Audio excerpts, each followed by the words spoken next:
what's happening, guys? Larry Alabama from the GRP back again.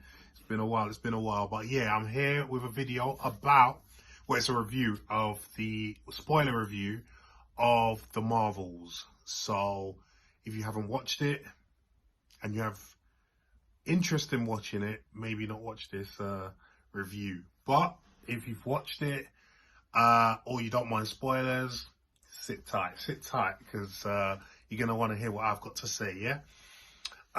Okay, so Leon already did a video about how it's bombing in the cinemas at the moment. I think it's probably going to be at the end the biggest MCU flop going since the MCU started, which is a shame because I don't think it's the worst MCU film. Eternals. But it's not a great film. Yeah, it's not a great film. Let's just start with that. So the basic premise of the film is that, as you can gather from the trailers, is that they keep switching around when they're using their powers at the same time. And actually, do you know what? They're never really. Oh no! It's to do with the villain, Darben, who manages to get another one of the bangles that Miss Marvel has, and she wants to use that to open up a portal to destroy other worlds, while at the same time giving her world resources that they lost. So they've lost light, and I think they've lost water. And it's all because indirectly of Captain Marvel. So Captain Marvel, which they go into exposition, went into their planet, the Kree, because she's Kree, Darben, and she destroyed the AI that was ruling them. If you watch Captain Marvel, the first film, you will know that it was the AI that was ruling them, and she did say at the end of that she was going to destroy it, right? So she did that, and because she did that, all their resources that was, I think the AI helped to acquire, started to go, it went wrong basically. Like the planet didn't have any more resources, and so they blamed Captain Marvel, which was which they call her the Annihilator. So Darben was hell-bent on getting back those resources, the sun and everything else, because their sun stopped working. And anyway, so by destroying other planets and other planets that Captain Marvel herself cared about. Now, because of the bangle and its relationship to light, this is why the others, Monica Rambeau and Miss Marvel, kept switching places every time they use their powers alongside Captain Marvel. So they figure out a plan to get her. I'm surmising basically. They defeat her, but in the meantime, there's several things that go on. Obviously, Captain Marvel and Monica Rambeau have a relationship from when Monica Rambeau was young, and there's unresolved feelings there, and they made a hash of that because that's something they could have focused on, but because at the beginning of the film, Monica Rambeau didn't want to talk to Captain Marvel, but when they met up, it took all of 90 seconds to be all au fait again. So they really missed an opportunity there. What else is there? There were two sequences in the film which, that's it basically. There's an end credit scene that's important, and a mid credit scene that's important. Well, I'll go into that in a minute. There's two scenes that I found really ridiculous in that film. Is Captain Marvel reveals that she's married as a marriage of convenience to this prince on a planet where their language is singing. Yeah, imagine that. So that whole sequence was ridiculous. I actually was cheering when Darben finally came and messed them all up and tried to steal their resources as well. because it put an end to that. Then there was another scene where, so if you remember from the first Captain Marvel film, the cat, well, it's not really a cat, but it's in an image of a cat, the Flurkins, that's their race. So it started laying eggs all throughout Fury's ship, where he has his, I think it's sword, like the new shield. And he didn't know what these eggs were, but then when they kind of hatched, they all came to be little Flurkins, like kittens, really. And obviously, these Flurkins can swallow anything with their tentacles in their mouth. And then someone, I can't remember who, gets the bright idea, because they can't evacuate everyone in the pods that they've got. When Dar-Ben came for them, what they will do is just get the Flurkins to swallow them, and yeah, then they'll have less space to take up, and then they can fly them to wherever they want to fly them, Earth or whatever, and then they'll be fine. Which made no sense. So are you saying that they shrink when they go into the Flurkins? I mean, they're only cats.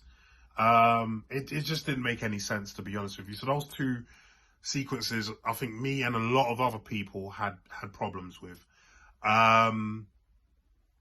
The best part of the film is Kamala Khan, who plays Miss Marvel, played by Iman Vellani. She was the best thing in that film. You can see her transition from fangirling Captain Marvel to then realizing she's not the hero that she thought she was, and realizing that being a hero means you can't always save everyone. There's a sequence, I think, in the in the planet where the Skrulls have taken refuge, and Dar-Ben comes and ruins it, and it all starts to go, all the mountains and buildings start to fall on people, and they're trying to put all these Skrulls on the ship to evacuate, and Miss Marvel was trying to grab some, and Captain Marvel was telling her, look, you can't save everyone. We can only save who we can save. So let's save these lot and let's go. And you can see the quandary in Miss Marvel, Kamala Khan. So yeah, you know, she was a revelation in that film. Monica Rambeau, she was okay. She was okay. And Brie Larson as Captain Marvel. I'm not a fan of Captain Marvel anyway, because I feel like in the MCU at least they've made her a bit too overpowered. So you never felt really like there was any stakes in this film. And the villain Dar-Ben was meh. She was like a pound shop version of Ronan the Accuser. Do you know what I mean? Speaks to the marketing as well. They in the marketing they mentioned a lot about, well, they had Thanos speaking like she was a protege of Thanos, which wasn't the case. They also had shots of Captain America and Iron Man in there, which they weren't in the film. No reference to them either. So it was very, very deceptive marketing, I thought, as well. So the end ended up being Monica Rambeau sacrifices herself to close one of the portals that was still sucking up everyone after it sucked up Dar-Ben. Miss Marvel now has both bangles, and the mid-credit scene, the end of the film was, obviously Monica Rambeau has been sucked into a portal which has transferred her to an alternate universe. And in this alternate universe, she has her mum, who's not really her mum, but it was her mum in Earth 616, which is going to be, there as Binary, which was one of the names Captain Marvel used to go by in the comics. And then also standing there was Beast from the X-Men, played by Kelsey Grammer, no less. So that was good to see. It's not something they haven't done before. Obviously, they did it in the Doctor Strange film, Multiverse of Madness. But it was nice to see, and it might have a connection to how they bring in the X-Men into the MCU. But it was meh. And then the end credit scene, I thought the mid credit scene was Kamala Khan recruiting Kate Bishop from Hawkeye miniseries into the Young Avengers. And if you've watched our channel for long enough, you will know that we all predicted that there would be a Young Avengers film eventually because of the way things were going. I mean, even in that scene where she's recruiting Kate Bishop, she also mentions Cassie Lang, Ant-Man's daughter. So we can see where this is going. Overall, I'll give this film a 6 out of 10. It's far below Marvel standards. It's maybe a 6.5 because I found it slightly better than Quantumania. It wasn't as good as Love and Thunder, but I didn't like Love and Thunder, so that's not saying much. Yeah, but Marvel needs to step their game up. And obviously Marvel know that because the only Marvel film, MCU film coming out in next year is Deadpool 3. When it was supposed to be, I think, 3 films. Deadpool 3, Captain America 4, and another film, which I can't remember. But they've now put that on the back burner and only Deadpool 3, which I think will make $1 billion with Hugh Jackman. So I think they know they've got to go back to the drawing board and get things back on track. They're already talking about not using Kang as the big villain for Phase 5 and using Doctor Doom, although that's still a rumor. But yeah, I'm sad that this film is flopping the way it is. But at the end of the day, I don't understand why they had to spend so much money on this film. I mean, this film, the production budget apparently was 220 million. Like, what the hell are you doing? Why is this film costing so much? I don't understand. I really don't understand why this film is costing so much. You know, if it's a film that you know is going to make bank, like even Black Panther 2, which didn't make as much as the first one, that cost about 250 million. And that made 800 and something million. So even not being as good as the first one, you knew there was a big audience waiting for that film and it's going to make bank.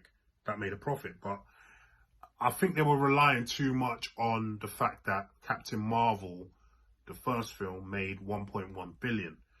And they shouldn't have, because really, if they were being realistic with themselves, the reason why Captain Marvel made 1.1 billion, and Leon on his last video touched on this, but I explained it to Leon. The reason why it made 1.1 billion is because it came in between Infinity War and Endgame. Now, obviously, Marvel were on a roll way before Infinity War, but Infinity War was such a great film. And after Infinity War, all MCU fans were catting. They were catting for more Marvel content. And then also knowing the way it ended with Nick Fury trying to call Captain Marvel on a pager, and then knowing the next film is now Captain Marvel before Endgame comes, of course everyone's going to come and watch Captain Marvel. It's a no-brainer. This is why it made 1.1 billion. Without those things in place, without coming in between Infinity War and Endgame, it wouldn't have made nowhere near that amount of money. Yeah, so unfortunately, this film is now gonna flop. But I hope that, you know, this is going to help reinvigorate Kevin Feige and the rest of the team at Marvel Studios to start churning out great content again. And I mean, it hasn't all been all bad. I mean, we've had Spider-Man No Way Home. We've had Guardians of the Galaxy 3. So it hasn't been all bad. And that's why I take issue with this whole superhero fatigue nonsense. There's no such thing. It's bad movie fatigue. That's what it is. There's no superhero fatigue. The same goes for Sony's Across the Spider-Verse. Look how much money that made. Made almost double what the first one made. There's no superhero fatigue. It's a bad movie fatigue. You know, you can even look at other superhero fare. Gen V, which was fantastic. That had massive viewership. I'll be doing a review on that as well at some point. But yeah. It wasn't a great movie. It wasn't a great movie by Marvel standards as well. So, you know, let's wait and see what Marvel come up with. I mean, I know Deadpool 3 is going to be great. I know There's no two ways about it. It's, especially with Hugh Jackman being in it, and Hugh Jackman would not sign up for any nonsense. You know, he's done his bit. So yeah, this is gonna be his now swan song. He had a great swan song with Logan, and now he's risking it for this. So I know it's gonna be good. But yeah, let's just hope Marvel get it together, because, you know, regardless of how it's going now, what they've done with the Infinity Saga will go down in history. You know, it's fantastic. So come on, Kevin, we're rooting for you. We're rooting for you, man. But yeah, listen, that's my review of the Marvels. Let me know if you've seen it. If you have, let me know what you thought of it. And if you haven't seen it, let me know if you are going to go watch it. Leave me some comments down below. Let me know, yeah? Peace.